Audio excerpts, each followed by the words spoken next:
Hi hello you Bigg Boss season 8 start అయిపోయింది. అయితే season 8 కోసం మనం రివ్యూలు స్టార్ట్ చేసాం.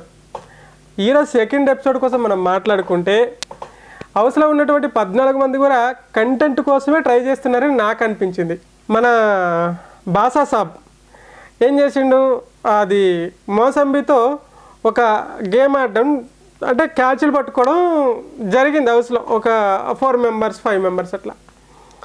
అది మేమందరం సీరియస్ అనుకున్నాం. యాక్చువల్గా అక్కడ సోనియా పాయింట్ ట్రై చేసింది, ఏమని, ఫుడ్తో ఆడుకోవడం మంచిది కాదు, అది ఫుడ్ అనేది ఎవరికైనా ఇంపార్టెంటే అని చెప్పేసి ఒక చిన్న పాయింట్ అయితే రేజ్ చేసింది. ఓకే, నేనేమనుకున్నా, అబ్బా ఆయన గేమ్ ఆడినప్పుడే, ఫుడ్తో ఆడినప్పుడే నేను కూడా ఎందుకు ఇట్లా ఆడుతున్నాడు, తప్పు కదా అనుకున్నా. ఆ పాయింట్ ఆమె రేజ్ చేసినప్పుడు నేనేమనుకున్నా, అబ్బా కరెక్ట్ పాయింట్ రేజ్ చేసింది, అమ్మాయికి అంత ఇంత నాలెడ్జ్ ఉంది నేను అనుకున్నా. సడన్గా వెంటనే ఇద్దరు కలుసుకొని ఎవరేం చేస్తలేరని చెప్పేసి ఇట్లా ట్రై చేసినాము. ఓకే, కంటెంట్ వచ్చి ఆ విధంగా మాట్లాడేసరికి ఒక్కసారి పీస్లో అయిపోయినాయి. ఈ అమ్మ కంటెంట్ కోసం ట్రై చేసిర్రా అని.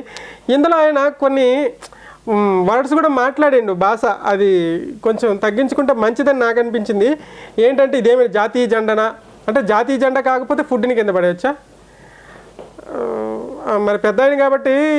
తర్వాత ఆయన వేసే ఆ స్టిక్కీ జోక్స్ అంటారు చూడు, అవి అంతగా అనిపించట్లేదు.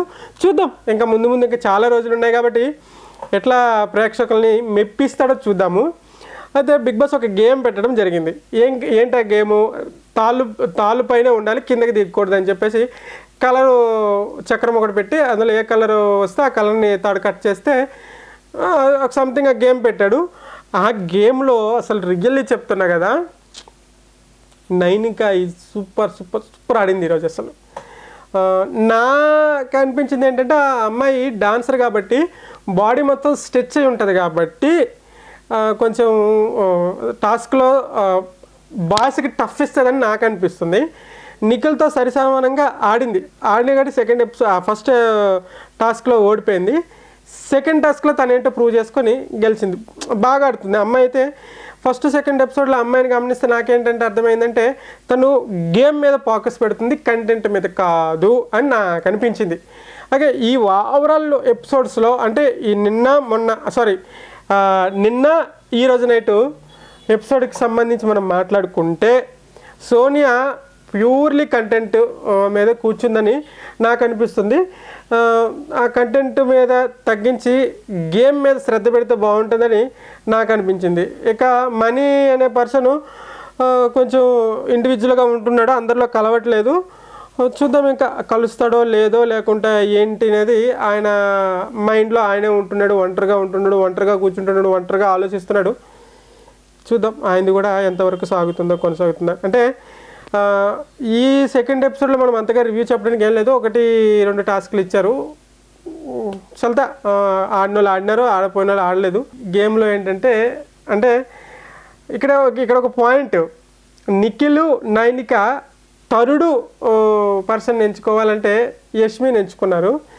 యష్మిని ఎంచుకున్న తర్వాత అయిపోయింది మ్యాటర్ అక్కడ. ఎందుకంటే ఎవరినైతే డిస్క్వాలిఫై చేశారో వాళ్ళకి ఎందుకు డిస్క్వాలిఫై చేశారనే పాయింట్లు చెప్తే వాళ్ళు కన్విన్స్ అయ్యి కూర్చున్నారు, అయిపోయింది. కానీ ఇక్కడ సోనియా మాకు నచ్చలేదని చెప్పి అంత ఏమంటారు దాన్ని డిస్కషన్ పెట్టాల్సిన అవసరం లేదని నాకు అనిపించింది. ప్యూర్లీ కంటెంట్ మీద కూర్చుంది అబ్బా అమ్మాయి. సరే చూద్దాం ఎంతవరకు వెళ్తుందో ఏంటనేది. ఇది ఇవాళ రివ్యూ. అందరూ ఎగ్జైట్మెంట్గా ఉన్నారు, అందరూ కంటెంట్ మీద కూర్చున్నారు. ఇక థర్డ్ ఎపిసోడ్లో మనం మాట్లాడుకుందాం. ఇది ఇవాళ రివ్యూ. Thank you.